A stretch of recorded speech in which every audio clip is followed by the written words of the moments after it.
हरे कृष्ण सर्वांना. आपल्या सर्वांचं चैतन्य चरितामृतचा अभ्यास आणि वाचन या क्लासमध्ये इस्कॉन बँगलोरच्या वतीने मी हार्दिक हार्दिक स्वागत करते. आपण आता नेहमीप्रमाणे जे श्रीकृष्ण म्हणजे जे आहे तर त्यांचे जे रूपात चैतन्य महाप्रभू अवतरित झाले होते नवद्वीप धाममध्ये, तर त्यांच्या विषयी जेव्हा लीला चर्चा करतो तर त्यावेळेला आपण गौरनीताई संदर्भात जे भजन आहे ते म्हणून आपला जे विषय आहे किंवा चर्चा आहे ते त्याची सुरुवात करत असतो. तर आपण त्यांच्या चरणी भजन करून प्रार्थना करूया. त्यांचा प्रणाम मंत्र म्हणून त्यांच्या चरणी सादर प्रणाम करूया. वैष्णवांना सर्व आपण प्रणाम करूया आणि आजच्या आपल्या जो अभ्यास आहे तर त्याची आपण सुरुवात करूया.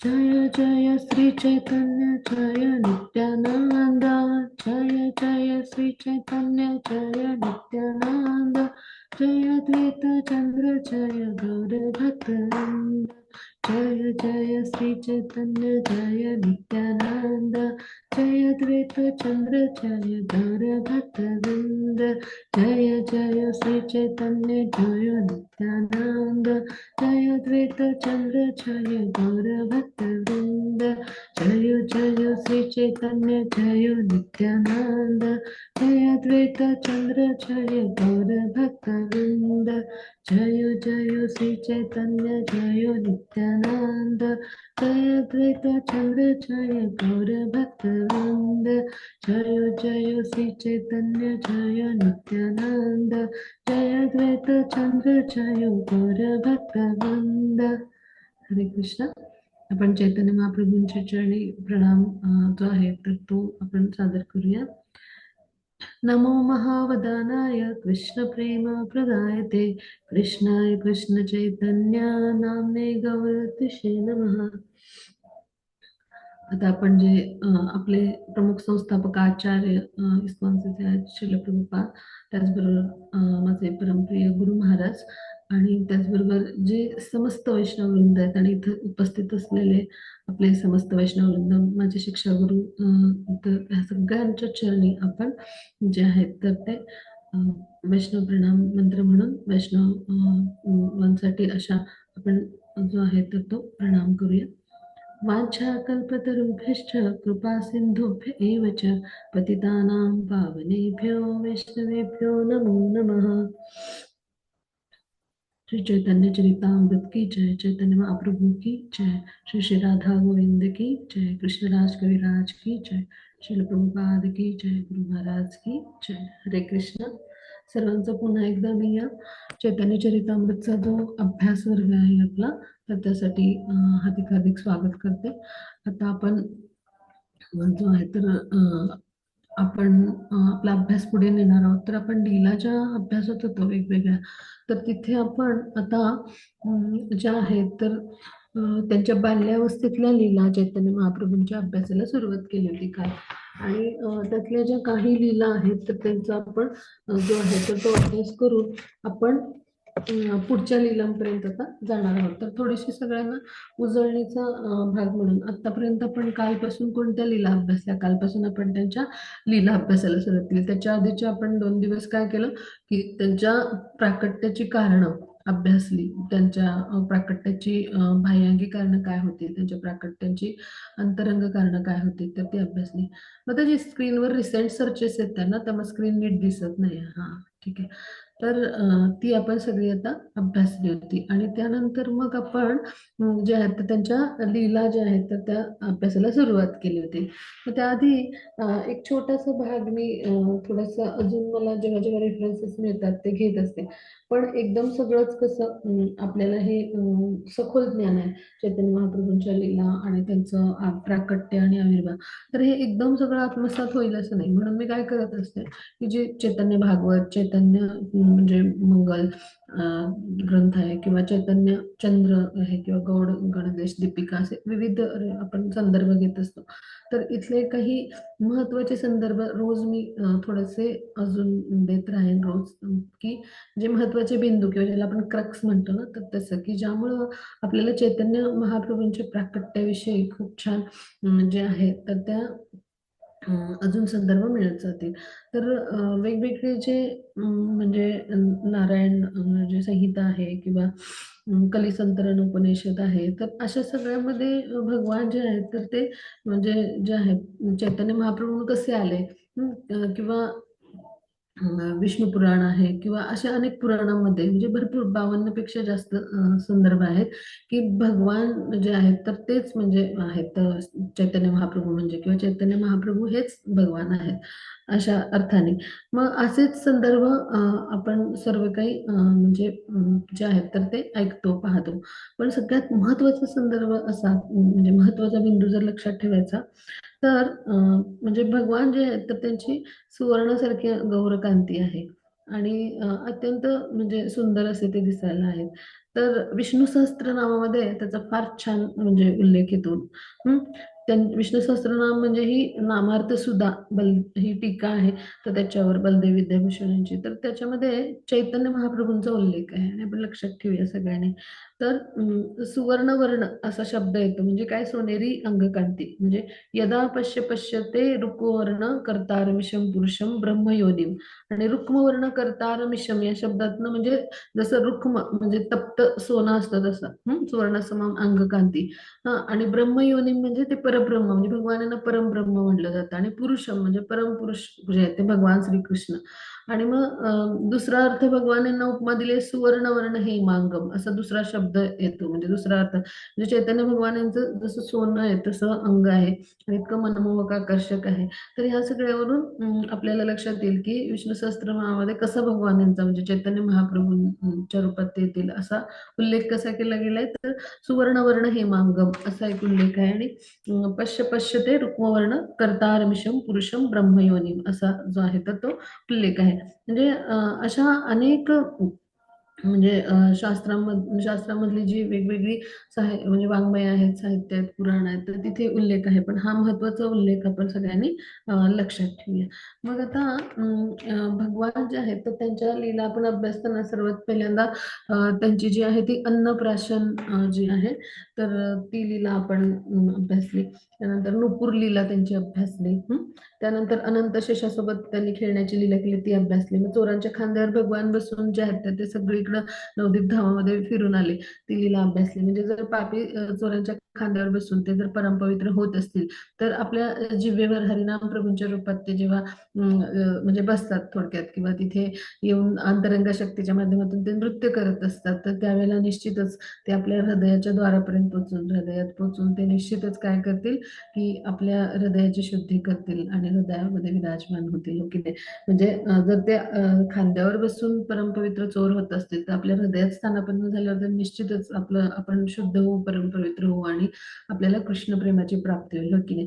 मग आता त्यानंतर आपण अभ्यासले की ब्राह्मणांना ते कशा पद्धतीनं खोड्या काढून सतावायचे, किंवा जे गंगा किनारी वेगवेगळे पूजा अर्चा स्नान करून संध्या करायला यायचे त्या ब्राह्मणांना, किंवा विद्वज्जनांना कशा पद्धतीनं त्यांच्या खोड्या काढायचे हे थोडक्यात आपण पाहिलं होतं.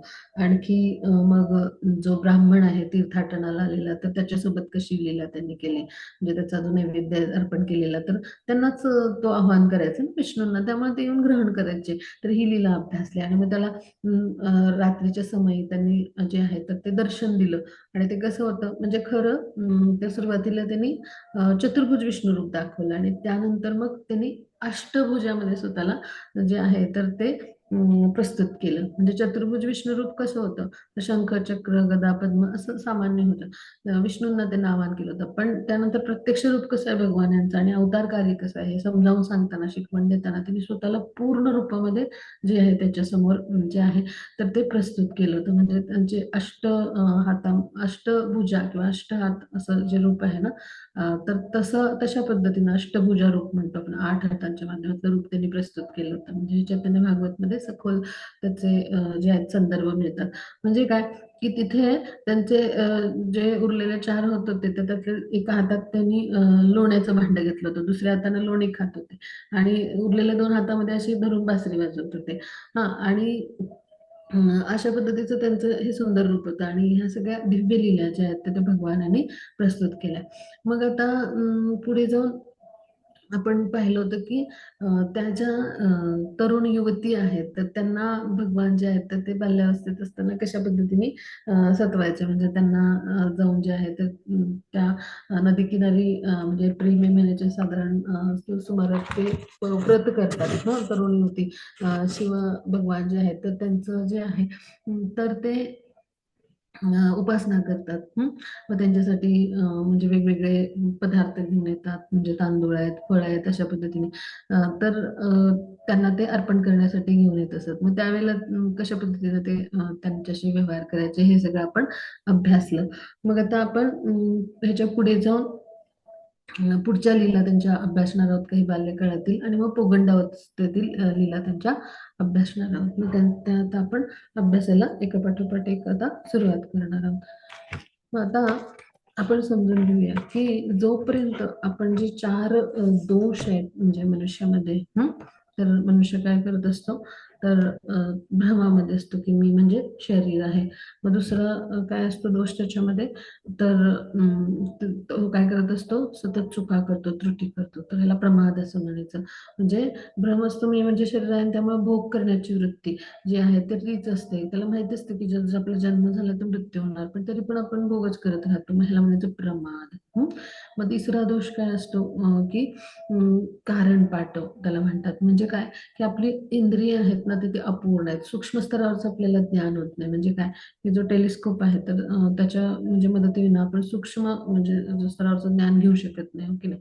जीवाणू विषाणू आपण पाहायला जे आहे तर मायक्रोस्कोप वापरतो, तसं टेलिस्कोपचा वापर कुठे करतो आपण, तर दूरवरचा तारा पाहण्यासाठी. तर अशा पद्धतीने म्हणजे ह्यासाठी आपल्याला इंद्रिय अपूर्ण असल्यामुळे मदत घ्यावी लागते.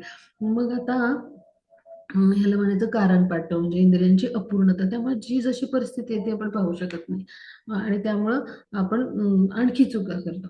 मग तिसरं हे तिसरं कारण झालं. चौथं कारण काय असतं की चौथा दोष म्हणजे विप्रलिप्सता. म्हणजे काय की धोका देण्याची प्रवृत्ती, म्हणजे फसवतो आपण. म्हणजे काय करतो आपण, जे नाही आहोत तसं आपण स्वतःला प्रस्तुत करतो. मग ह्याला म्हणायचं खोटा दिखावा करणं. मग असं जे असतं आपलं प्रस्तुत करण्याचा भाग, तो आपल्यामध्ये खोटा अहंकार असतो म्हणून होत असतं. आणि जोपर्यंत या 4 दोषातून आपण वर येत नाही ना तोपर्यंत काय होत असतं की आपण भगवान जे आहेत तर त्यांच्या म्हणजे कृपा जे आहे तर त्याला पात्र नाही होऊ शकत.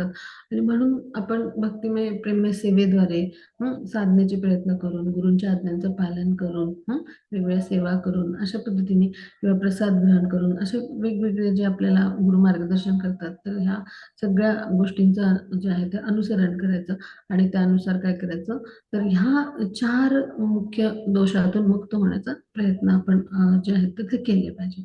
मग त्या भगवानांच्या लीला अभ्यास जो हा हेतू आहे ना तो तर त्यामागे हाच हेतू आहे की आपल्या हृदयाची शुद्धी होत असते. जेव्हा भगवानाच्या लीलांचं आपण श्रवण करत असतो ना तर त्यावेळेला आपले जे हृदयातले अनर्थ असतात ते निघून जात असतात आणि तिथे कृष्ण प्रस्थापित होत असतात. म्हणजे अनर्थ जे आहेत ते नष्ट होऊन तिथे कृष्णांचे विचार, कृष्णांच्या सेवेचे विचार, गुरुकार्य, गुरुसेवेचे विचार, अशा पद्धतीने ते जे विचार आहेत तर त्या विचारांचे संस्कार तिथे होत असतात. आणि यासाठी आपण गुरूंच्या मार्गदर्शनाखाली साधनेचे सेवेचे प्रयत्न करणं आवश्यक आहे.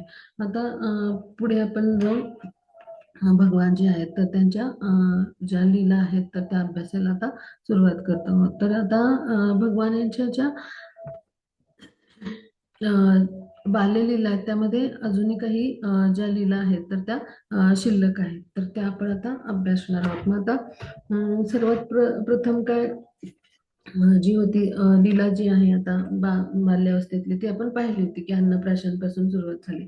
मग आता त्याच्या आधी म्हणजे बाळ असतानाची लीला कुठली होती तर हरिनामाविषयी. हरिनाम लीला म्हणायचं त्याला, हरिनाम क्रंदन लीला. तर ती म्हणजे काय तर त्यांचे प्रत्येक लीलेमागं काय होतं, हरिनामाचा प्रचार प्रसार करणं. मग ते रडायचे थांबत. मग अशा पद्धतीने प्रत्येक त्यांच्या कृतीतून त्यांनी काय केलं की ते जे आहेत ते वैष्णव म्हणून भागवत धर्माचे कसे प्रचारक आहेत हे त्यांनी दाखवलं. आणि अशाच गोष्टींसाठी त्यांनी लीला केल्या. मग आताच्या लीला पण आपण अभ्यासणार आहोत, तर त्यांच्या बाल्यावस्थेतल्या अशा सुंदर सुंदर लीला आहेत, तर त्या आपण आता अभ्यासाला सुरुवात करूया. मग आता एक सुंदर लीला आहे ते, की जे भगवान होते, तर ते जिथं राहत होते म्हणजे थोडक्यात, तर तिथून जवळ म्हणजे 3 किलोमीटर अंतर, खूप दूर नाही पण 3 किलोमीटर अंतर, त्या अंतरावर ना एक जगदीश पंडित आणि हिरण्य पंडित नावाचे ब्राह्मण राहत होते. आणि ते उत्तम म्हणजे महाभागवत होते, आपण म्हणू की उत्तम असे विष्णूंचे भक्त होते. आणि उत्तम असे साधक होते. आणि मग त्यांनी एकादशीचा दिवस होता आणि त्या दिवशी ठरवलं की भगवान यांच्यासाठी भोग अर्पण करायचा, भगवान यांच्यासाठी छान छान नैवेद्य व्यंजन करायची. आणि मग त्यांनी केला, म्हणजे तो प्रसाद बनवला. मग असा भाग झाला. आता हे भगवान आहेत, जे चैतन्य महाप्रभू आहेत ते पंडित निमाई म्हणजे. मग आता भगवान कसे आहेत, तर त्यांना कधी कुणावर कृपा करावीशी वाटेल त्यांच्या इच्छेनुसार, हे आपण नाही, आपल्यासारखे पतित जीवांना नाही कळू शकणार. त्यांच्या योजना किंवा त्यांच्या कृपे मागचा हेतू. तर त्यांना इच्छा झाली की आज ह्यांच्याकडून आपण आपल्यासाठीच हे सगळं भोग अर्पण करत असतात, तर त्यांच्याकडून आपण हा भोग जो आहे तर तो स्वीकारायचा, म्हणजे स्वतः मागून घेऊन स्वीकारायचा, अशी त्यांनी लीला केली. मग त्यांनी काय केलं की खूप रडायला सुरुवात केली आणि सांगितलं की ते जे इथे आहेत आणि म्हणजे जगदीश पंडित आहेत आणि हे जे जगदीश पंडित जे आहेत म्हणजे भगवान यांचे ते भक्त आहेत आणि हिरण्य पंडित, तर हे जे आहेत तर हे यांचं आपल्यापासून घर जवळ आहे. तर त्यांच्या घरी एकादशीला विष्णूंसाठी भोग आणि असं सगळं त्यांनी बनवलंय, तर मला तो हवाय असं सांगितलं. आणि म्हणजे रडायला सुरुवात केली आणि खूप आजारी पडलं होतं, पण असं नाटक केलं म्हणजे त्यांनी, मी रडून रडून आता आजारी पडले, असं लहान मुलं कसं एकदम बरं नाही वाटत कसं तरी होते असं करतात की नाही, तर तसं त्यांनी सगळा देखावा केला बरं का, खोटा खोटा.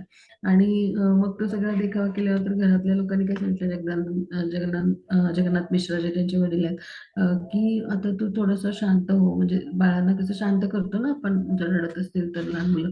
आणि मग मी तुला नक्की तिथून प्रसाद आणून देईन असं सांगितलं बरं का. आणि मग ठीक आहे म्हणाले ते. मग आता त्यांनी तिथूनच का प्रसाद मागितला, तर ते खूप छान असे जगन्नाथ मिश्रांचे मित्र पण होते, त्यांचे खूप छान संबंध होते एक वैष्णव म्हणून. आणि त्यामुळे मग त्यांना त्यांच्याच घरातला जो नैवेद्य आहे तर तो ग्रहण करायचा होता.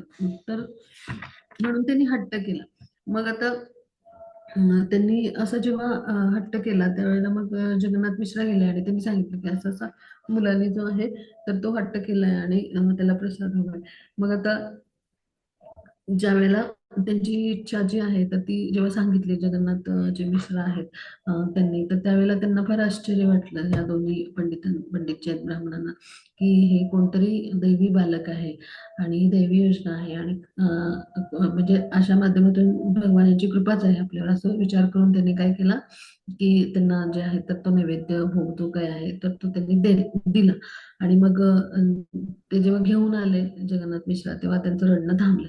आणखी मग काय झालं, त्यांनी स्वतःही ते सगळा भोग नैवेद्य त्याचं ग्रहण तर केलंच, त्यांनी स्वतःही खाल्ला प्रसाद.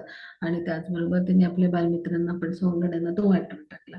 आता या लीलेतून आपण काय शिकायचं, तर प्रसादाचं महत्व कसं असतं पहा. म्हणजे भगवान यांनी जसं हरिनामाचा प्रचार प्रसार आपल्या प्रत्येक कृतीतून सांगितलं, म्हणजे भगवान यांनी जेव्हा त्या ब्राह्मणाला दर्शन दिलं, तर त्यांच्या गळ्यामध्ये सुंदर अशा वनमाळा, म्हणजे ज्याला वैजयंतीमाला आपण म्हणतो, त्या कौस्तुभमणी जो आहे तर त्याचं म्हणजे तो होता, श्रीवत्स चिन्ह होतं. आणि असे अष्टभुजा रूपात भगवान जे होते ते उपस्थित होते.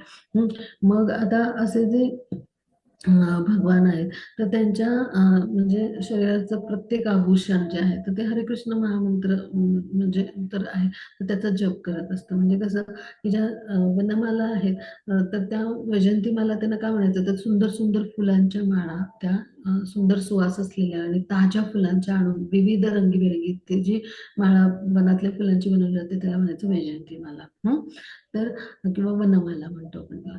तर ती जी माला आहे, तर तिच्या भोवती भ्रमर येत असतात त्याच्यातला मधू चाकायला, आणि त्यांचं जे गुंजारव असतं ते सुद्धा हरे कृष्ण महामंत्राचा जप करत असतात. म्हणजे प्रत्येक भगवानाचं आभूषण, वस्त्र, सगळे सगळे भगवान सेवक आहेत आणि ते भगवानांची सेवक म्हणून सेवा करतात. तर त्यांच्यातून होणारे जे नाद असतात ना, आभूषणातून किणकिण असे नाद होतात, ते सुद्धा हरे कृष्णाचा महामंत्राचा जप करतात. म्हणजे प्रत्येक कृतीतून भगवान जे आहेत, किंवा नुपूर लीला, त्यात सुद्धा हरे कृष्ण महामंत्राचाच नाद येत असतो.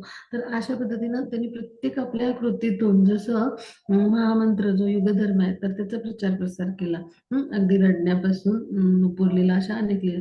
तर तसं त्यांनी जे आहे, तर ह्या लीलेतून काय आपल्यासाठी संदेश दिलाय, तर प्रसाद जो आहे भगवानाचं उच्छिष्ट, तर त्याच्यामध्ये दैवी सामर्थ्य असतं आणि आपल्या सगळ्या अशुद्धी जे असतात तेव्हा नष्ट होत असतात, आणि तो प्रसादच आपण ग्रहण करण्याचा भाग साधकांनी किंवा भक्तांनी केला पाहिजे. भगवानांचं ते उच्छिष्ट असतं यासाठी. तर हा संदेश आपल्यासाठी भगवानांनी प्रस्तुत केलाय. म्हणजे ह्या प्रत्येक लीलेमागं भगवानांची एक भूमिका आहे, मूळ कारण आहेत, आणि ती आपण समजून घेण्याचा प्रयत्न करतो आहोत. मग आता ह्याच्या पुढे जाऊन काय झालं एकदा, की अशा पद्धतीनं ते लीला करतच होते निमाई पंडित. मग एकदा जगन्नाथ मिश्रांच्याकडे खूप तक्रार आली होती. तक्रारी केल्या सचिमातेकडे, ब्राह्मणांनी वेगवेगळ्या आमच्या खोड्या काढतो म्हणून तक्रारी केल्या. मग आता त्यांना दंड देण्यासाठी जगन्नाथ मिश्रांनी ठरवलं, आणि ते खूप रागावून ते गंगा किनारी गेले. आणि जेव्हा गंगा किनारी ते येत आहेत पाहिलं निमाईने, तेव्हा काय केलं निमाईने, की आपला मार्ग बदलला घरी जायचा, आणि दुसऱ्या मार्गाने घरी जाऊन पोहोचला, आणि मित्रांना सांगितलं की तुम्ही बिलकुल सांगू नका की मी गंगा किनारी होतो. आणि मग त्यांनी सांगितलं की निमाई तर इकडे आलेलाच नाही असं तुम्ही सांगा. आणि मग निमाई घरी गेले, तर तिथे बघितलं म्हणजे जगन्नाथ मिश्रा पोहोचले होते. तर तिथे पाहिलं तर शाळेतून आपण आल्यावर कसं मुलांच्या अंगावर शाईचे पेनाचे डाग उठलेले असतात आपण बघतो ना, तसेच त्यांच्या अंगावर शाईचे असे म्हणजे डाग होते. ते पाहून निमाई पंडित म्हणजे जे आहे त्यांना माहिती होतं ना, तर ते पाहणार आपल्याकडे. मग ते म्हणाले, मी तर आज गंगा किनारी गेलोच नाही. मी आत्ता शाळेतून आलोय. अजून मला गंगा किनारी म्हणजे जायचंय आंघोळीला, आणि स्नान म्हणजे स्नान वगैरे काहीच नाही माझं झालंय, असं त्यांनी सांगितलं. मग हे ऐकून जे जगन्नाथ मिश्र आहेत त्यांना खूप प्रेम वाटलं. शेवटी आई माता पित्यांचा कसं असतो, भोळा जो भाव असतो तो त्यांच्याविषयी म्हणजे जो होता, किंवा माता-पित्यांचा प्रत्येक आपल्या मुलाविषयी असतो. त्यामुळे ते भारावून गेले. मग त्यांना खरं वाटलं बरं का. पण असे चतुर लीला करत होते निमाई पंडित. आणि मग ते काय म्हणाले, की "मी कशाला असलं काही करेन, कोणाच्या खोड्या काढेन. मी तर आत्ता आलो शाळेमधून, आणि मग आता मी गंगा स्नानासाठी जातो," असं म्हणून सांगून ते गेले. मग आता इकडे जगन्नाथ मिश्रांनी विचार केला, हा जो मुलगा आहे ना, तर हा विष्णुगुप्त म्हणजे विष्णूच आहेत, आपल्या घरी गुप्त रूपाने अवतीर्ण झालेत की काय, असं त्यांना वाटलं. मग आता अशा पद्धतीने निमायांच्या खोड्या आणि कलाच्या बातम्या सगळ्या शचीमातांकडे येतच राहायच्या, आणि ते त्यांना समजावतच राहायचे. मग आता अजून कोणती लीला केली, तर जे चैतन्य महाप्रभू आहेत, तर ते काय करायचे, दुसऱ्यांच्या घरी जायचे आणि वस्तू चोरायचे बरं का. आणि वेगवेगळ्या म्हणजे अ, जे म्हणजे त्यांचे शेजारी होते, तर त्यांच्या घरी बालवयात जायचे आणि खाद्यपदार्थांची चोरी करायचे. मग दुधाची चोरी करून ते प्यायचे. मग घरातून शिजवलेला भात चोरून आणायचे. कधी ते स्वयंपाकाची भांडी फोडून टाकायचे. खाण्याकरता काही नसलं तर लहान मुलं काय म्हणजे असतील तर ते काय करायचे, तिथे जर लहान मुलं असतील तर त्यांच्या खोड्या काढायचे. आणि छोटी बाळं असतील पाळण्यात वगैरे, त्यांना चिमटा काढून असं रडवायचे. काहीतरी टोचायचं आणि रडवायचं असं करायचे. मग कधी-कधी म्हणजे फारच मुलं लहान असेल तर त्यांच्या कानात पाणी शिंपडायचं, म्हणजे झोपलेलं मुलं असेल त्याला जागं करायचं, त्याला रडवायचं असं करायचे. मग या सगळ्या तक्रारी घेऊन ना अ, हे सगळे शचीमातेकडे जायचे. मग आता जेव्हा श्रीकृष्णांनी लीला केल्या ना गोकुळामध्ये, अशाच केल्या गोपीजनांसोबत, की ते जाऊन सतवायचे प्रत्येकाच्या घरी, आणि जाऊन चोरी करायचे, आणि त्रास द्यायचे. मग ते काही शत्रू म्हणून किंवा भांडण्यासाठी किंवा शचीमातेकडे तक्रारी आहेत म्हणजे काय त्यांना त्रास देण्यासाठी करत नव्हते. म्हणजे कसं, की प्रेमाच्या नात्याने ते मित्र म्हणून कृती करायचे. आणि त्याच्याही पुढे जाऊन म्हणजे भगवान कसे तर अंतर्यामी आहेत, ते जाणतात की हे सगळे आपले ते व्रजजन आहेत, ते शुद्ध भक्त होते गोपीचंद भगवान यांचे. भगवानांच्या सोबत ते लीला साठी अवतरित झालेले. मग त्यांचा भगवान यांच्या विषयी शुद्ध प्रेमाचा भाव होता. मग तसंच नवद्वीपमध्ये पण हे व्रजजनांचे जे गोपीजन होते तसे ते शुद्ध भक्त होते आणि ते लीलामध्ये भगवान यांच्या लीला अवतरणामध्ये सहभागी व्हायला आलेले होते. आणि त्यामुळे त्यांच्यामध्ये शुद्ध भावना होती, त्यांना प्रेम होतं, म्हणजे त्यांना कधी त्याच्यामध्ये क्रूरता वाटली नाही किंवा त्रास कलह असं नाही वाटलं. तर त्यांनी पण ते शुद्ध प्रेमानं म्हणजे कौतुकाने घेतलं. पण ते तक्रार करायचे. जाऊन म्हणजे प्रेम जिथं असतं तिथंच तक्रार असते, हो की नाही? तर अशा पद्धतीनं आणि मग अंतर्यामी भगवान आहेत, त्यांनी या लीला का केल्या? म्हणजे कृष्ण लीलेमध्ये पण अशा लीला आहेत. म्हणजे ह्याच्याही पलीकडे जाऊन आहेत, की 2 गोपी ज्या आहेत, तर त्यांच्या वेण्या बांधून टाकायचे ते. किंवा पती-पत्नी असतील ना, तर एक पतींची शेंडी आणि पत्नीची वेणी असं बांधून टाकायचे ते. अशा खूप लीला आहेत. मग ह्या लीलांच्यामधून काय आपण समजून घ्यायचं? ते घरी जाऊन का चोरी करायचे? घरी जाऊन का सतवायचे? तर त्यातल्या प्रत्येक गोपीजनांची इच्छा होती, की आपल्याला असा कृष्णांसारखा पुत्र मिळावा, कृष्ण प्रेम मिळावं. त्या प्रत्येकानं कृष्ण म्हणजे ते आकर्षित करायचे आणि संघ असा हवा असायचा. मग असा जो संघ आहे तो त्यांना देण्यासाठी भगवान ही लीला करायचे. नाहीतर भगवान जे आहेत ते सगळे ऐश्वर्याने युक्त आहेत. त्यांना अशी चोरीबिरी करायची म्हणजे चोरी आणि हे सगळं करायची काय गरज आहे? हो की नाही? म्हणजे अशा ज्या लीला आहेत सामान्य दिसतात भौतिक जगतामध्ये, किंवा चौर्य मित्रत्व म्हणजे जे आहे तर ते मित्रत्व आणि प्रेमातून घडतं. म्हणजे जिथं खूप प्रेम असतं तिथंच हे घडतं. म्हणजे एक प्रकारे प्रेमाचं आदान प्रदान असतं भगवान यांचं. भक्तांसाठी ते जातात आणि तिथे भेट घेतात आणि त्यांच्या अंतर्मनातल्या इच्छा पूर्ण करत असतात. अंतर्यामी आहेत भगवान. तर त्या सगळ्यांचे ते म्हणजे सुपुत्र म्हणून जायचे आणि त्यांच्या या इच्छा पूर्ण करायच्या आणि त्यांच्यामध्ये आणि भगवानांच्यामध्ये प्रेमाचं आदान प्रदान असतं एक प्रकारचं. म्हणजे ह्यासाठी ते गोपीजनांच्या घरी जायचे, प्रत्येक गोपीला आनंद देण्यासाठी, सुखावण्यासाठी आणि तिला तिच्याशी प्रेमाचं आदान प्रदान करण्यासाठी. आणि ते वेगवेगळ्या रसात जोडलेले होते. तर हा भाव असायचा आणि म्हणून ते हे सगळ्या खोड्या करायचे. मग हाच भाव इथे चैतन्य महाप्रभूंचा त्यांचे जे शेजारी आहेत किंवा मित्र आहेत त्यांच्याबाबत आहे. आणि म्हणून प्रेमाचं आदान प्रदान आणि प्रेमापोटी केलेल्या त्या खोड्या आहेत. आणि त्यामुळे ते पण सगळेजण शुद्ध भावाने घेत असतात. पण आपण कसं लटकी तक्रार करतो, अशा त्यांच्या अशा तक्रारी आणि शची माता मग त्यांना सांत्वन करायच्या. म्हणजे पहा भगवान यांनी ज्या कृष्णलीलेमध्ये लीला केल्या तशाच गौरी लीला पण आहेत. म्हणजे आपल्याला त्यांचं स्मरण होतं. म्हणजे भगवान जे आहेत तर ते भक्तांचे जसे भाव असतात तर त्यानुसार त्या प्रमाणात त्या लीला ज्या आहेत तर त्या दिव्य स्तरावर करत असतात. म्हणजे आता उच्च स्तरावरचे जे ग्रह आहेत ना, हा भागवतामध्ये संदर्भ मिळतो. परीक्षित महाराज प्रश्न विचारतात की भगवानाच्या अद्भुत लीला तुम्ही सांगा, 10व्या स्कंदामध्ये हा भाग येतो. तर त्यावेळेला भगवान सांगतात की काय भगवान म्हणजे शुकदेव गोस्वामींच्या माध्यमातून जे नरेशन होतं तर तिथे काय सांगितलं जातं की म्हणजे ते भक्त भागवतच आहेत एक प्रकारे. तर शुकदेव भगवान जे आहेत ते काय सांगतात की जे वेगवेगळे उच्च स्तरावरचे ग्रह असतात तिथले जे ग्रहवासी आहेत म्हणजे ग्रहलोक, म्हणजे वेगवेगळे ग्रहलोक आहेत तर तिथले ते ग्रहवासी असतात ते दिव्य असतात. म्हणजे जेवढे म्हणजे प्रगत साधनेमध्ये आणि सेवेमध्ये तेवढे दिव्य लीला भगवान तिथे करत असतात. म्हणजे आपल्या पृथ्वीलोक हा ग्रहलोक आहे ह्याच्यापेक्षा अजून दिव्य लीला उच्च स्तरावरील ती जे ग्रहलोक आहेत तर तिथे त्या घडत असतात बरं का. मग त्यानुसार तिथलं प्रेमाचं आस्वादन असतं आणि त्यानुसार भक्त आणि भगवान यांच्यामध्ये ते प्रेमाचं आदान-प्रदान होत असतं. मग आता आपण पुढे जाऊया, की आता एकदा मग काय झालं, ज्या शची माता आहेत ना, तर त्यांनी एक म्हणजे त्यांच्यासोबत एक सुंदर लीला घडली निमाई पंडितची.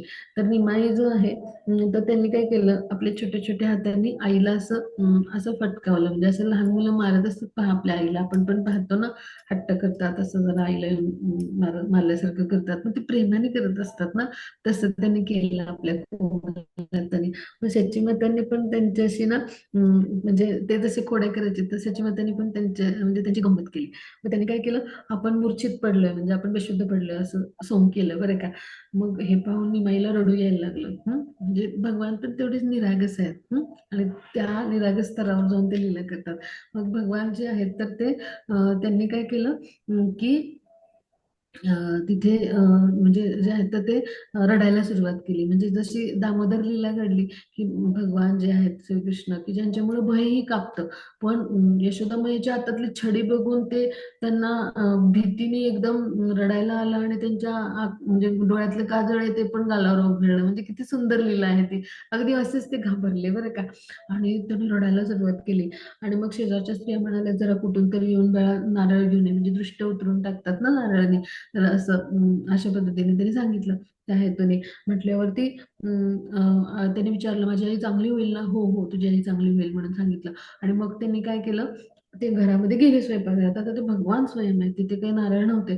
त्यांनी तत्काळ 2 नारळ आणले आणि हे पाहून सगळ्या स्त्रिया आश्चर्यचकित झाल्या. "अरे बापरे! हे नारळ कुठून आणले? हे कोणतरी दैवी बालक आहे," बरं का. अशी सुंदर लीला जी आहे तर ती भगवानांनी केली पहा चैतन्य महाप्रभूंच्या रूपात. मग कधी कधी काय करायचे महाप्रभू जे आहे ते मुलांसोबत स्नानासाठी गंगेच्या किनारी जायचे. आता मी जे सांगितले ते तरुणी युवती याची ही लीला तर त्याचाच एक पुढचा भाग आपण अभ्यासणार आहोत आणि त्यासाठी ही पार्श्वभूमी आपण अभ्यासूया. मग गंगा किनारी गेल्यावर तर त्या युवती ज्या आहेत ते चांगला पती मिळावा म्हणून व्रत करायच्या भगवान शिवाची पार्वती याची प्रार्थना करायच्या. मग त्यावेळेला म्हणजे त्या जेव्हा म्हणजे अशा गंगेत स्नान करून झाल्यावर त्या कन्या वेगवेगळ्या देवतांचे पूजन करायच्या. मग तेव्हा काय करायचे चैतन्य महाप्रभू त्यांच्या समोर येऊन बसायचे बरं का. हं? आणि आसन घालून बसायचे आणि म्हणायचे, "आता माझीच पूजा करा तुम्ही. मी तुम्हाला वरदान देईन आणि ह्या सगळ्या गंगा देवी आणि दुर्गा देवी पार्वती माझी दासी आहे ती देवदेवता. तुम्ही माझीच पूजा करा. ते त्यांना जे काय आणले ते सगळं मलाच देऊन टाका." असं सांगायचे. मग त्यावेळेला म्हणजे त्या ज्या तरुण युवती आहेत तर त्या काय करायच्या की त्यांच्यावर रागवायच्या तरी पण त्या त्यांना सांगायच्या की तू आमच्या म्हणजे पूजेमध्ये येऊ नको किंवा पूजेमध्ये आडकाठी करू नको. पण तरी पण ते काय करायचे त्यांची अनुमती पण घ्यायची नाहीत आणि तिथं त्यांनी जे भगवान शिव आहेत त्यांना व्हायला आणलेली चंदनाची उटी असते ती लावून घ्यायच्या स्वतःच्या अंगाला. मग शरीराला सगळ्यात ती फासल्यानंतर फुलांचे हार त्यांनी आणले स्वतःच गळ्यात घालून घ्यायचे आणि मग जे काही संदेश मिठाई किंवा तांदूळ केळी आणलेले असे नैवेद्य सगळे हिसकावून घेऊन खायचे. असं असं ते करायचे बरं का. हम्म. आता ही जी उपासना आहे ना तर ह्याला मान्यता भागवतात दिली आहे. म्हणजे पहा आता कृष्ण लीलेमध्ये पाहिलं तर देवी कात्यायनीचं व्रत करायचे गोपीजन चांगला पती मिळावा म्हणून. आणि अशी सुंदर लीला तिथे पण पाहायला मिळते की एकदा कृष्णच बनले कात्यायनी देवी आणि त्यांनी जे आहे तर ते राधा राणी जे आहे तर तिच्यासोबत ती लीला केली सगळे गोपीजन आणि राधा राणी अशी खूप सुंदर लीला आहे. तर तसंच म्हणजे ही लीला जी आहे ते भगवानाने केली. मग म्हणजे चैतन्य महाप्रभूंच्या रूपात ते त्यांना काय सांगायचे की तुम्ही माझीच पूजा करा. म्हणजे काय की ह्यातून ते काय संदेश द्यायचे हा आपण समजून घेणार आहोत आणि ह्या लीलेचा पुढचा भाग आपण आता त्यात अजून अभ्यासणार आहोत. तर आता वेगवेगळ्या धर्माचे लोक आहेत ना तर म्हणजे ख्रिस्ती किंवा असे मुस्लिम वगैरे तर ते हिंदू धर्माविषयी चुकीची धारणा जे आहे ते बाळगतात. ते म्हणतात की हिंदू धर्मात परमेश्वरच नाहीये. हं. आणि परमेश्वर जर एक आहे तर मग हे सगळे इतके कोण आहेत म्हणजे त्यांनाही असलेलं अज्ञान असतं. तर भगवान यांचे जे प्रशासकीय सेवक आहेत सगळे देवदेवता आणि पूर्ण पुरुषोत्तम भगवान एकच आहेत आणि त्यांच्या सेवेमध्ये हे असलेले त्यांचे जे आहेत तर ते एक उच्च कोटीचे वैष्णव असे जे आहेत ते भगवान भक्तच आहेत ते आणि सेवक आहेत. मग हा भाग त्यांना माहित नसतो. मग विशिष्ट वरदान मिळण्यासाठी ते वेगवेगळ्या व्रत करत होते, पूजा करत होते. पण जेव्हा मनुष्य भक्तीच्या स्तरावर येतो तेव्हा पूर्ण पुरुषोत्तम भगवान यांची सेवा करत असतो. मग हे वरदान मिळवण्यासाठी आपल्याला देवतांकडे जायला गरज नाही. तर आपण पूर्ण पुरुषोत्तम भगवान यांची जर सेवा केली तर निश्चितच काय होतं की आपल्याला भगवानांची कृपा प्राप्त होते. हो ना. म्हणजे अशा पद्धतीने त्यांना जो आहे तर तो देवता पूजा ज्या आहेत त्या करण्यापेक्षा पूर्ण पुरुषोत्तम भगवानाची कशी पूजा केलेली जी आहे तर ती फलासेल हा संदेश देण्यासाठी त्यांच्या या लीला असायच्या. मग आता ही लीला करत असताना त्यांनी काय केलं की त्यांना वरदानं दिली छान म्हणजे ज्या त्यांना घाबरून त्यांना सगळ्या वस्तू अर्पण करायच्या. मग त्या वरवर स्त्री स्वभाव असतो क्रोध दाखवतात पण त्यांना ते आवडायचं त्यांना छान पती हे सगळं हवं असायचं ना. म्हणून त्यांनी सांगितलं की तुम्हाला उत्तम पती मिळेल उत्तम वैभव मिळेल तुम्हाला छान पुत्र होतील असं सगळं वरदान दिलं. आणि मग काही बायका म्हणजे ज्या होत्या बालिका पूजा साहित्याचं ताट घेऊन पळून जायच्या. मग त्या महाप्रभू त्यांच्यावर रागवायचे, म्हणायचे की तुम्हाला म्हाताराच नवरा मिळेल. म्हणजे आता हा भाग पण इथून पण संदेश द्यायचा चैतन्य महाप्रभूंना. तर हा आपण शिकणार आहोत ह्या लिलेत आणि याचा पुढचा भाग अजून अभ्यासणार आहोत. तर भगवान जे आहेत तर ते काय म्हणायचे, तुम्ही नैवेद्य नाही दिलं तर तुम्हाला म्हातारा नवरा मिळेल. आणि तुम्हाला निदान 4-4 तरी सवती असतील. आता असं का म्हणायचे, तर पहा, एखाद्या पुरुषाशी स्त्रीचा विवाह झाला तर त्याला भरपूर सारे पत्नी असतील ना, तर त्याचं प्रेम विभागलं जातं. आणि मग तितकं महत्व असं मिळत नाही. मग आता आपल्या समाजामध्ये अनेक पत्नी किंवा बहुपत्नीत्व ह्याला अनुमोदन का दिलं जातं, यामागे पण शास्त्रीय दृष्टिकोन आहे.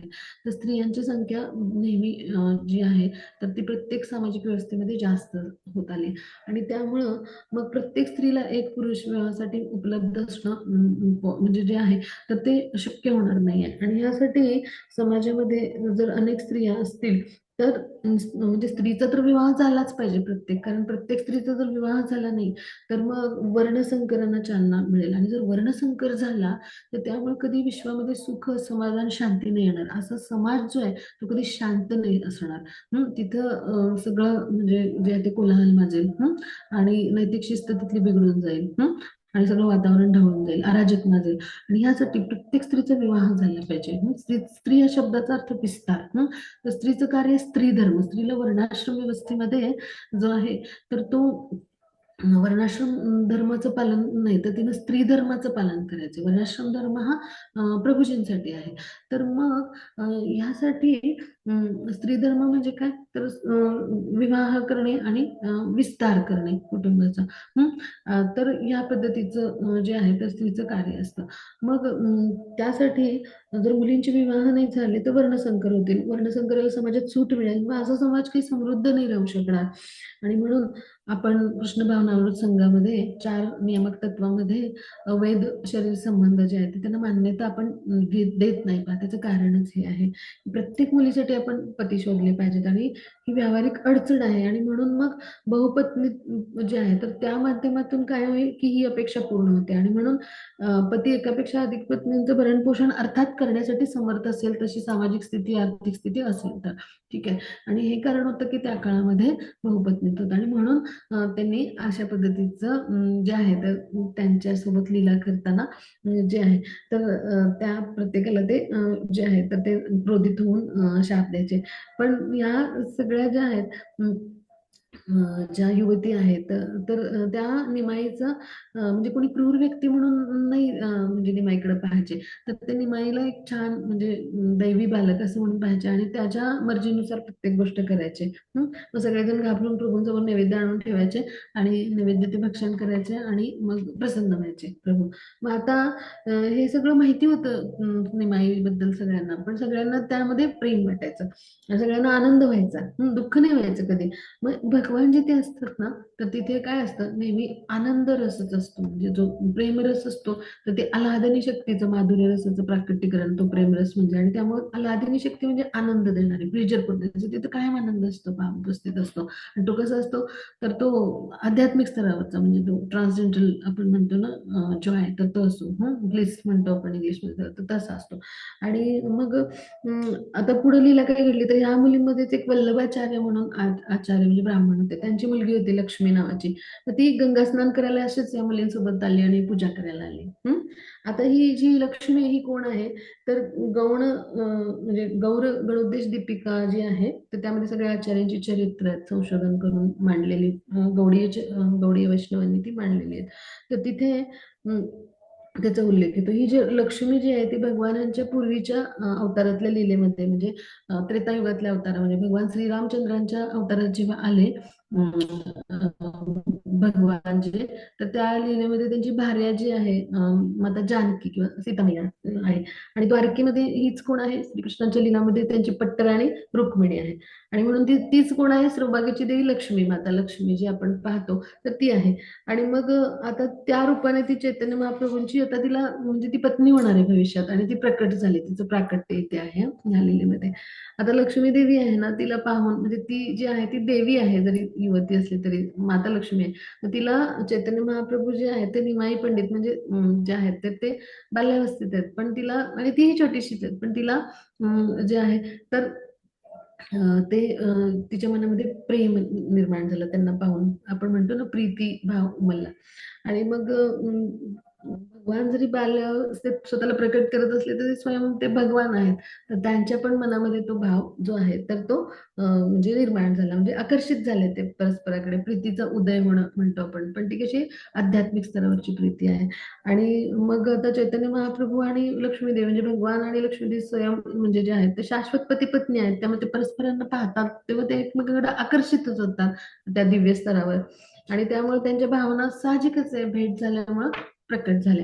आणि मग त्या लक्ष्मी देवीला म्हणले, आता तू माझं पूजन कर. चैतन्य महाप्रभूंच्या रूपात, मी परमेश्वर आहे, तू माझं जर पूजन केलं तर तुला अगदी मनासारखं वर मिळेल असं सांगितलं.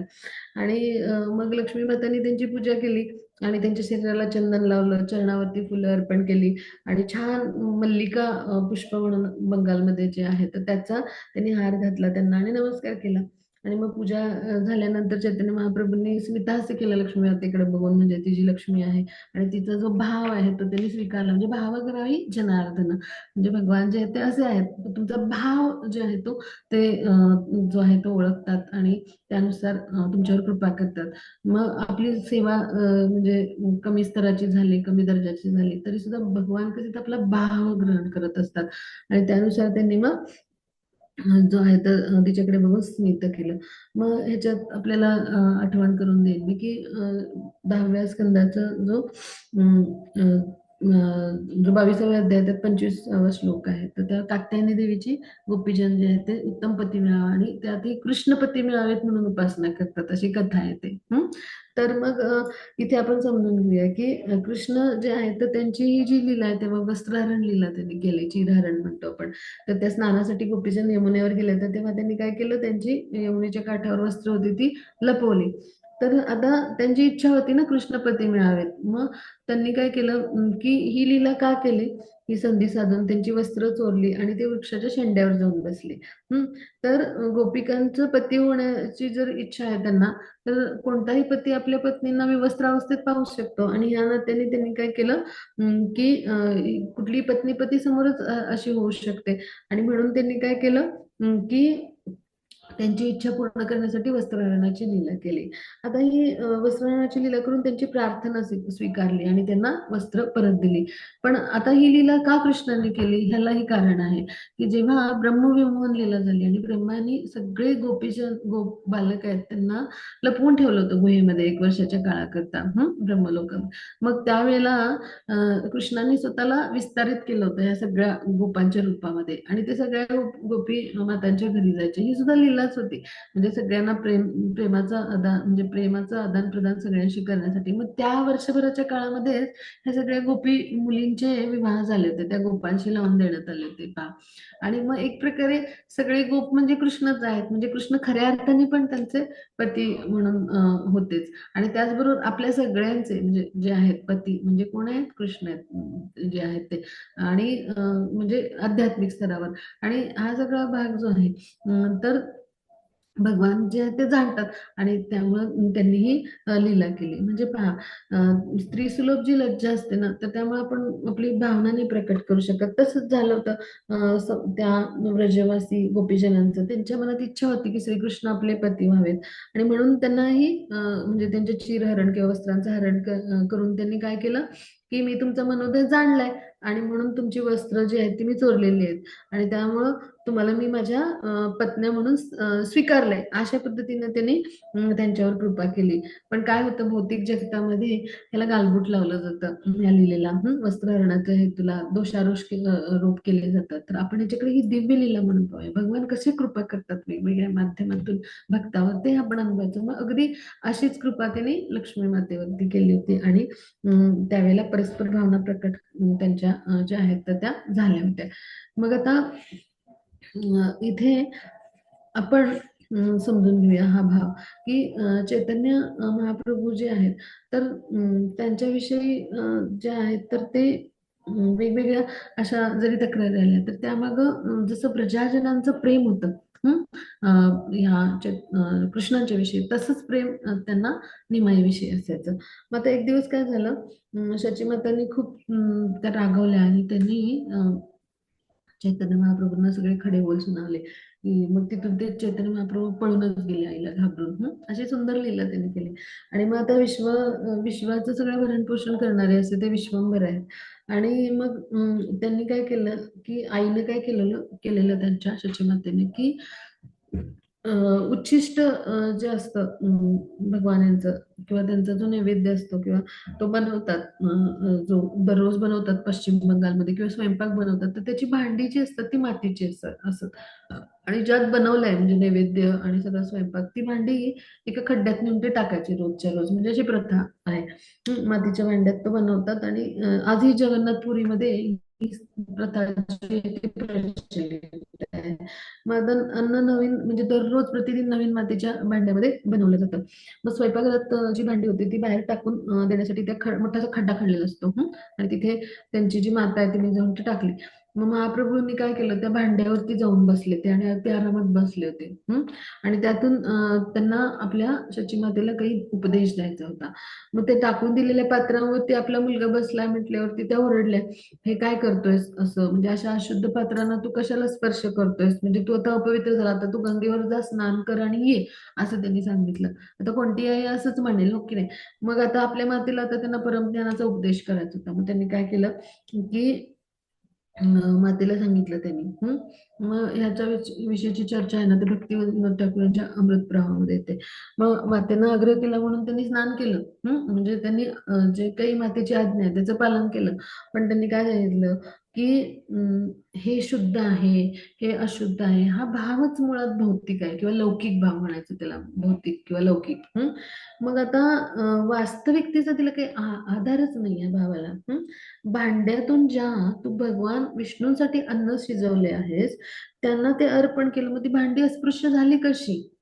अशा पद्धतीने त्यांनी मार्गदर्शन केलं. म्हणजे विष्णूंच्या संबंधातील जी कुठली प्रत्येक गोष्ट आहे, त्यामध्ये विष्णू जे आहेत त्यांच्या शक्तीसहित सगळ्याचा संचार झालेला असतो. आणि भगवान जे पदार्थ चाखतात तेव्हा त्यांची लाळ त्यात मिसळते. म्हणजे भगवान यांचा शरीरातला कुठलाही भाग हा त्यांच्या म्हणजे प्रत्येक शक्तीचं जे आहे तर ती प्रस्तुती करत असतो. त्यामुळे ते साक्षात भगवान तिथे असतात. मग हे आपल्याला समजलं पाहिजे, की विष्णू हे शाश्वत आहेत आणि परमपवित्र आहेत, ते कधी अपवित्र होऊ शकत नाहीत. आणि त्यांच्याकडूनच निर्मिती झाली हे सगळ्या वस्तूंची, या भौतिक जगतातल्या.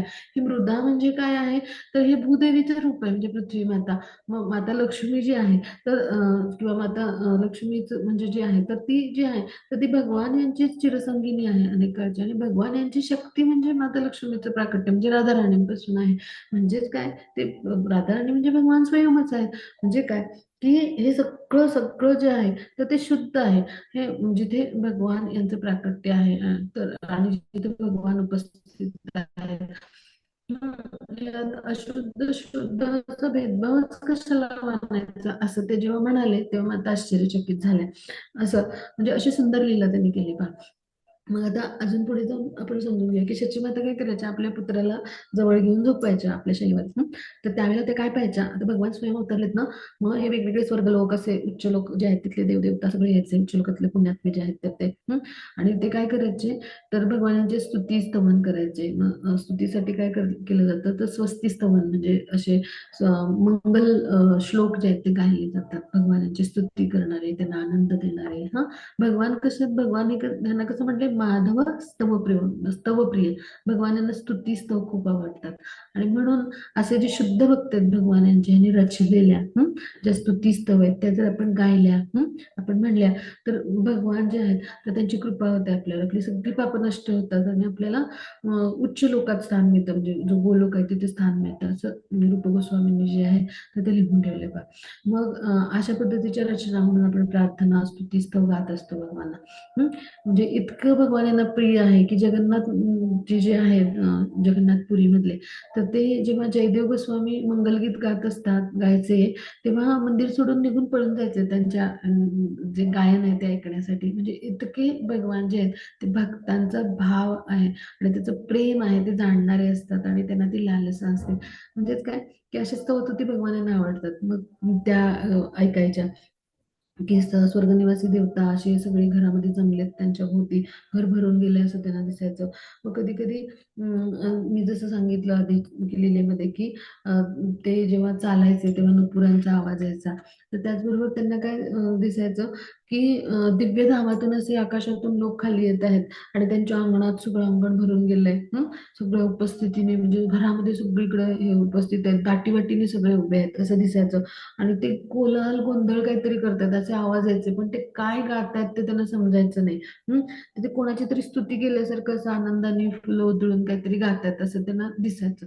मग तेव्हा म्हणजे त्याच्यावरून आपण हा भाग समजू शकतो की हे जे आहेत तर ते सगळे देव देवता अप्सरा, असे यक्ष, हे सगळे उच्च लोकातले सगळे जे आहेत उच्च लोकवासी सगळे, तर हे येऊन भगवानांची स्तुती करायचे, स्तव गायचे. आणि हे सगळं लीला त्यांच्या घरामध्ये घडत होते. म्हणजे जगन्नाथ मिश्रांना लक्षात आलं की ह्याच्यात चिंता करण्यासारखं काही नाहीये. विश्वाचं जे मंगल चिंतणारे भगवान विष्णू आहेत तेच आपल्या घरी वावरत असावेत. म्हणजे शालिग्राम भगवान यांची ते उपासना करायची ना, मग त्यांनी त्यांना समजावून सांगितलं. मग आता एकदा काय झालं, जगन्नाथ मिश्रा जे आहेत त्यांना आपल्या ह्या मुलाचा खोडकरपणा जो आहे तर तो म्हणजे इतका त्याच्यामुळे ते जेरीस झाले की आता त्यांनी त्याला कडक शब्दात थोडस रागवायचं ठरवलं आणि ते रागवले बरं का. म्हणजे काहीतरी धर्मनीती तू विचार कर असं म्हणून ते छोट्या निमाईला रागवले. आणि मग त्या दिवशी काय झालं, जगन्नाथ मिश्रांच्या स्वप्नामध्ये एक ब्राह्मण आला आणि तो रागाने त्यांना ओरडत होता बरं का. आणि मग तो जो ब्राह्मण होता तो म्हणाला, तुम्ही पुत्राला कशाला ओरडताय, त्याच्याविषयी तुम्हाला नेमकं माहितीये का तो कोण आहे ते, आणि त्याला कशाला ओरडताय, तुम्ही त्याला पुत्र समजता पण तो काही पुत्र नाही आहे तुमचा. अशा पद्धतीने ते झालं. मग तो जगन्नाथ मिश्र पण काही कमी नव्हते, म्हणजे त्यांचा जो वात्सल्य भाव आहे तो कसा आहे पहा, तो आनंद आपण घेऊया. तर ते काय म्हणाले, हा मुलगा कोणी देवता असो, नाहीतर सिद्ध असो, नाहीतर संत असतो, किती थोर असला तरी तो माझा मुलगा आहे की नाही. मग तो जिथं चुकतो तिथं मी त्याला धर्माची, नीतिमत्तेची मी सगळी शिकवण देणार. हे पित्याचं कर्तव्य आहे. मी जर असं नाही दिलं शिक्षण तर त्याला या गोष्टी समजणार तरी कशा, असं त्यांनी सांगितलं. मग तो ब्राह्मण जो आहे तो म्हणाला, तुमचा मुलगा दिव्य योगी पुत्र आहे आणि त्याला स्वयंसिद्ध अंतर्गतच हे ज्ञान आहे आणि तुमच्या शिक्षणाचा त्याला काय लाभ होणार आहे, असं तो म्हणाला बरं का. म्हणजे त्याचं दिव्य व्यक्तिमत्व आहे, तो स्वयंसिद्ध ज्ञानाने युक्त आहे असं त्यांना सांगायचं होतं.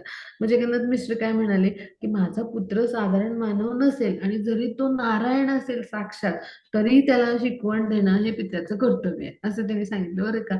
आणि ह्याच्या पुढे जाऊन काय म्हणाले जगन्नाथ मिश्र आणि ब्राह्मण यांच्यामध्ये ना धर्मतत्वांची चर्चा झाली स्वप्नामध्ये. हे भगवान यांचीच लीला होती, ते ब्राह्मणाच्या रूपात आले. म्हणजे ते एक ब्राह्मण आहेत ना चैतन्य महाप्रभूंच्या रूपामध्ये. आणि ते लीला करतायत, संन्यासी भक्त नंतर बनतात पण एक ब्राह्मणाच्या रूपामध्ये ते आले, म्हणजे ब्राह्मण पुत्र आहेत म्हणून. आणि मग जगन्नाथ मिश्रा यांचं म्हणजे पितृवात्सल्य इतकं होतं की त्यांना अजून काही जाणूनच घ्यायची इच्छा नव्हती. म्हणजे ते जे आहेत तर त्यांचा भाव कसा होता इथे समजून घेऊया. कृष्णलीलेमध्ये जसं नंदबाबांचा भाव होता ना किंवा यशोदा मैयाना, ते आपला पुत्रच मानायचे ते. त्यांना दुसरा म्हणजे दुसरा कुठला भावच त्यांना नव्हता. तो आपला पुत्र आहे आणि त्याची काळजी केली पाहिजे, आपलं लहान बाळच आहे असं ते समजायचे. म्हणजे ते किती विद्वान लोकांकडून साधू जनांकडून पूजले जरी गेले तरी भगवान जे आहेत तर त्यांना म्हणजे त्यांचे जे आई वडील आहेत जगन्नाथ मिश्र आणि शची माता, तर यांना जे आहे तर तो आपला पुत्रच वाटे आणि त्या पुत्रप्रेमापोटीच ते प्रत्येक गोष्ट म्हणजे जे आहे तर ते करत होते. म्हणजे ह्यांचा सगळा वार्तालाप झाल्यानंतर स्वप्नातून तो ब्राह्मण जो आहे तो निघून गेला आणि जगन्नाथ मिश्र जागे झाले बरं का. म्हणजे त्यांना फार आश्चर्य वाटलं कसं काय हे स्वप्न पडलं. मग त्यांना हे लक्षात आलं की म्हणजे आपला जो भाव आहे त्यांच्या पोटी, तर त्या पोटी आपण हे बोलतो आहोत. आणि असं वाटून त्यांनी विचार केला की हा भगवान जरी शालिग्राम भगवान विष्णू असतील तरी सुद्धा आपला जो भाव आहे त्यानुसार आपण जे आहे तर ते त्यांना मार्गदर्शन करणारच आहोत असं त्यांनी मनाची समजून घातली बरं का. मग ह्याच्यातून आपण समजून घ्या की नंदबाबांचा कसा भाव होता की हा माझा सुपुत्र आहे किंवा यशोदा मैयाचा. मग जसं राधा राणींचा भाव घेऊन आलेत ब्रजमधला चैतन्य महाप्रभू, तसं जगन्नाथ मिश्र आणि शची माता हे जे आहेत ते पूर्वाश्रमीचे कोण आहेत तर कृष्ण लीलेमधले देवकी माता म्हणजे शची मातांचं स्वरूप आहे. शची मातांच्या रूपात आल्यात. आणि वासुदेव जे आहेत तर ते जे आहेत ते जगन्नाथ मिश्रांच्या रूपात कृष्णांची माता पिता. पण कृष्णांचे माता पिता म्हणून यशोदा मैया आणि नंदबाबांनी भूमिका म्हणजे व्रजामध्ये निभावली. मग तो भाव त्यांनी ग्रहण केलाय. म्हणजे जसं राधावाणीचा भाव चैतन्य महाप्रभूंनी ग्रहण केलाय, तसा शचीमातांचा भाव आहे यशोदा मैयाचा. जरी त्या देवकी स्वरूप असलं तरी. आणि जगन्नाथ मिश्रांचा भाव आहे नंदबाबांचा. मग हा भाग आपण समजून घेतला. आता बालपणीचे छान छान लीला करून त्यांनी माता पित्यांचा आनंद वाढवला. मग आता त्यांचा बाराखडी संस्कार करायचा होता.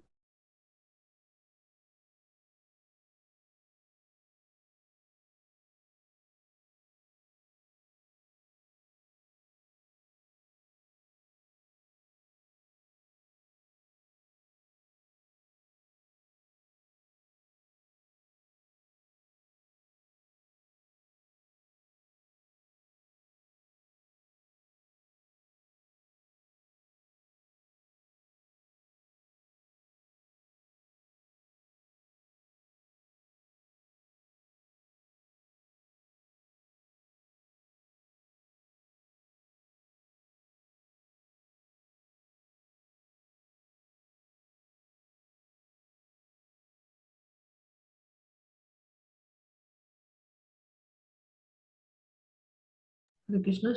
क्षमस्व. थोडस कॉल आला की नेट डिस्कनेक्ट होतं, त्याबद्दल क्षमस्व. तर त्यांना आता जे आहे तर बाराखडी संस्कारांनी जे आहे तर त्यांच्या शिक्षणाचा शुभारंभ करायचा होता. मग आता त्यांनी काय केलं, मग जे त्यांना म्हणजे जे शिकवायचं होतं आता, तर त्यासाठी त्यांनी काय केलं, विष्णू पूजा सर्वात प्रथम करतात, असा जो संस्कार असतो त्यावेळेला. मग त्यांच्या माता पित्यांनी विष्णूपूजा केली. 4-5 वर्षी त्यांनी प्राथमिक शिक्षण जे आरंभ असतं ते असं होतं. म्हणजे त्या काळात अशी सुरुवात असायची. आणि मग विष्णूंची पूजा केल्यानंतर शिक्षक काय करतात, मुलाच्या हातात एक खडू देतात लांबसा किंवा पेन्सिल देतात. आणि नंतर त्या हाताला वळण धरून वळण देऊन मोठी अक्षरं वर्णमाला कशी लिहायची हे शिकवतात. मग आता जेव्हा मूल लिहिण्यात प्रगती करतं तेव्हा मग त्याला दगडी शिळेची पाटी दिली जाते. आधी फळ्यावर शिकवलं जातं, फलकावर. मग मुलाला जेव्हा जोडाक्षर शिकवली जातात, तर त्यावेळेला मग त्याचं शालेय शिक्षण जे आहे म्हणजे प्राथमिक शिक्षण आहे ते संपतं. मग त्यानंतर कर्णवेध नावाचा संस्कार असतो. मग कर्णवेध संस्कार म्हणजे काय, तर त्यावेळेला वैदिक साहित्य श्रवण करण्याची ती सुरुवात असते. आणि त्यावेळेला मग त्यांनी म्हणजे इतर काही श्रवण करण्यापेक्षा म्हणजे भगवान यांच्या विषयीचं परमार्थाचं श्रवण करणं महत्वाचं असतं. आता हा जो समारंभ असतो तर त्यावेळेला काय केलं जातं, शिखा आणि मुंडन केलं जातं. आणि मग ते शिखा आणि मुंडन जे आहे तर ते काय आहे, तर आपल्या भक्तिमय जीवन जे आहे तर त्याच्यात अग्रेसर होण्याचं ते लक्षण आहे. म्हणजे ते एक लक्षण मानलं जातं. म्हणून आपले इस्कॉनचे जे भक्त आहेत ते पहा मुंडन करतात, शिखा ठेवतात. तर ह्याचं जे रहस्य आहे ते इथे लपलंय. तर जे आपले असे भक्त असतात ना, इस्कॉन म्हणजे इस्कॉनचेच नाही तर वैष्णव भक्त जे आहेत, तर ते वैष्णव जे आहेत तर त्रिदंडी संन्यासी जे असतात, किंवा वैष्णव म्हणजे वैष्णव संन्यासी जे असतात, तर ते ह्याचं लक्षण मानतात की शिखा आणि मुंडन म्हणजे की कर्मकांडापासून निवृत्ती. पण मायावादी संन्यासी याच्या उलटा विचार करतात.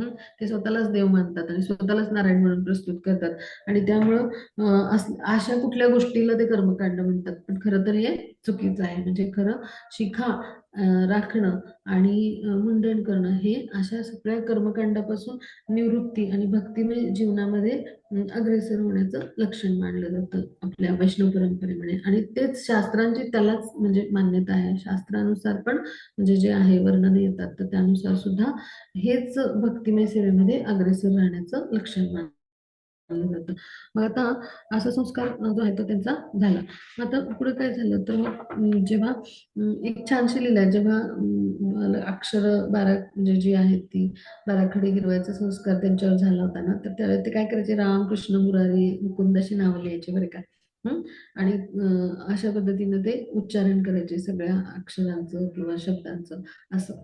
आणि मग आता त्यानंतर त्यांचा जो आहे तर तो पुढचा संस्कार झाला कर्णवेध म्हणून. आणि मग आता ते अजून बाल्यावस्थेतच म्हणजे जे आहेत तर ते आहेत.